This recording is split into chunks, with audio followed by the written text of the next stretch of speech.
राजा परीक्षित ने जाकर के कलयुग को पकड़ लिया और मारने को तैयार हो गए। परीक्षित ने कहा, सरकार आप मुझे छोड़ दीजिए, आप मुझे बता दीजिए उस स्थान पर जाकर के मैं रह लूंगा। तो राजा परीक्षित ने कलयुग को 4 स्थान दिए। कौन कौन से? द्यूतम पानम स्त्रिय सूना यत्रा धर्मश्चतुर्विध। ध्यान से समझना, जहां लोग जुआ खेलते हैं वहां कलयुग का निवास है। बोलो राधे राधे। जहां द्यूत क्रीड़ा होती है वहां कलयुग का निवास है, और जहां लोग मदिरा पान करते हैं वहां भी कलयुग का निवास है। इसलिए कितना भी पूजा पाठ करिए, अगर मद्यपान करते हैं तो सब गोविंदाय नमो नमः। और आज के समय में बहुत ज्यादा चल रहा है, अपने आप को वैष्णव कहने वाले लोग बियर में भी तुलसी का पत्र डाल देते हैं और फिर कह देते हैं ये तो प्रसाद बन गया। अपराध, पुण्य में पाप, धर्म में अधर्म, चतुराई के साथ में आगे निकलना, ये आपकी मानसिक चतुराई हो सकती है। आप ऐसा कहकर के अपने आप को संतुष्ट कर सकते हैं, पर सत्यता ये नहीं है। निश्चित मानिए, कारो मोड़ो होएगो साईं के दरबार। जब वहां खबर ली जाएगी ना तब कुछ भी याद नहीं आएगा। अच्छा, मैंने आजकल समाज में बहुत देखा है, लोग बहुत पूजा पाठ करते हैं, जगते कब है? कोई 8 बजे जग रहा है, कोई 9 बजे जग रहा है, कोई 10 बजे जग रहा है। अब रात को जब 12, 1, 2 बजे तक सोएंगे, और आजकल चैटिंग बड़ा लंबा चौड़ा काम है। बिस्तर पर जाने के बाद घंटे 2 घंटे जब तक मोबाइल में अपना समय खर्च ना करो। और आजकल तो एक जमाना आ गया है, जब तक हाथ में मोबाइल लेते लेते मोबाइल आंखों में इतनी नींद आ जाए कि मोबाइल खोपड़ी पे गिरने लगे, तब हाथ से मोबाइल छूटता है। पहले प्रभाते कर दर्शनम था, प्रभाते फिर कप दर्शनम हुआ, अब आजकल प्रभाते मोबाइल दर्शनम हो गया। और आदमी का बस चले तो सुबह सुबह जगते ही सबसे पहले सेल्फी लेकर के डाल दे। अरे भले आदमी, कम से कम ध्यान रखो, तुम मानव हो, मानवता को तो समझो। ब्राह्मे मुहूर्त या निद्रा, यदि आप ब्रह्म मुहूर्त के बाद में सोते रह जाते हैं तो आपके पूजा पाठ का, संध्या वंदन का कोई महत्व नहीं होता। माना कि आप बिजी बहुत है, आपका टाइट शेड्यूल, रात को लेट नाइट आप सोते हैं, लेकिन क्रम ऐसा बनाए कि आप सुबह जल्दी जग जाएं। चाहे आप दिन में 1 आध घंटे सो जाइए, कोई बात नहीं है, दिन में नहीं सोना चाहिए, लेकिन फिर भी, लेकिन सिस्टम सेट नहीं हो पाता, बॉडी हमारी नहीं उसको सूट कर पाती, तो 1 आध घंटे आप सोच सकते हैं।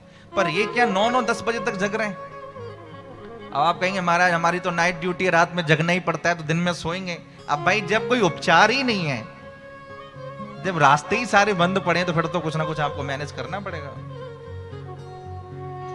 तो द्यूतम पानम, जहां लोग जुआ खेलते हैं वहां कलयुग का निवास है। जहां मदिरा पान करते हैं, सुरापानम, ये 5 महापापों में से एक पाप है मदिरा पान करना।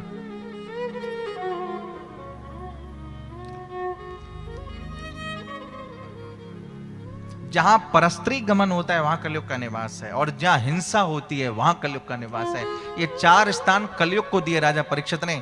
परीक्षित से कलयुग ने कहा, सरकार आपने मेरे अंदर अवगुण देखे, एक कितना बड़ा गुण है कि मेरा नाम लेने से व्यक्ति सहज में मुक्त हो जाता है। कम से कम 1 आध स्थान तो अच्छा सा दे दो। अरे घर सारा अच्छा नहीं हो कोई बात नहीं है, ड्राइंग रूम तो ठीक ठाक हो, कोई आदमी आए तो कम से कम ठीक ठाक तरीके से बैठ तो जाए, 1 आध स्थान तो अच्छा दे दो। तो पुनश्च याच मानाय जात रूपम मदात प्रभु, जब दोबारा याचना करी तो कलयुग को सोने में भी निवास दे दिया राजा परीक्षित ने। अब आप कहेंगे महाराज सोने में निवास, फिर तो सारा सोना उतार के फेंक देना चाहिए, इसमें कलयुग का निवास। जरा बात को समझना, भगवान स्वयं कहते हैं भागवत में, धातु नाम अस्मि कांचनम, धातुओं में सोना मेरा ही स्वरूप है, इसलिए सोना जरूर पहनना चाहिए। और यहां कलयुग को निवास दिया जा रहा है, तो सोने में कलयुग का निवास है या कृष्ण का निवास है? दोनों का निवास है। जो आसुरी द्रव्य है, बहुत सारी माता कान में कुंडल पहनती है ना, बहुत सारे लोग कान में कुंडल जब सोने की पहनती है माता, तो बहुत सारे लोग कुंडल के चक्कर में कान फाड़ देते हैं। हाथ में ब्रासलेट पहन ले तो लोग हाथ काट देते हैं। अब तो आजकल हमारा भारत बहुत सुधर गया है, उसमें गुजरात तो पहले से ही बहुत सुधरा हुआ है, पर बहुत सारे ऐसे प्रांत हैं, मैं नाम नहीं लेना चाहूंगा व्यासपीठ से, लाइव टेलीकास्ट जा रहा है, दूर दूर तक लोग देख रहे हैं। मैं जहां से आया हूं उत्तर प्रदेश, उसको उत्तम बना दिया अब तो हमारे योगी जी ने, लेकिन एक जमाना था महाराज कि इतना जबरदस्त क्राइम था कि ब्रज मंडल में लोग आते आते घबराते थे, ऐसी पोजीशन हो गई थी। मैं अपनी बात पर आना चाहूंगा कि स्वर्ण में कलयुग का निवास भी है, स्वर्ण में कृष्ण का निवास भी है। जो दैवी द्रव्य आपने अपनी शुद्ध मेहनत की कमाई से बनवाया, ईमानदारी से बनवाया है, अथवा आपको किसी ने प्रेम पूर्वक भेंट किया है, उसमें श्री कृष्ण का निवास है।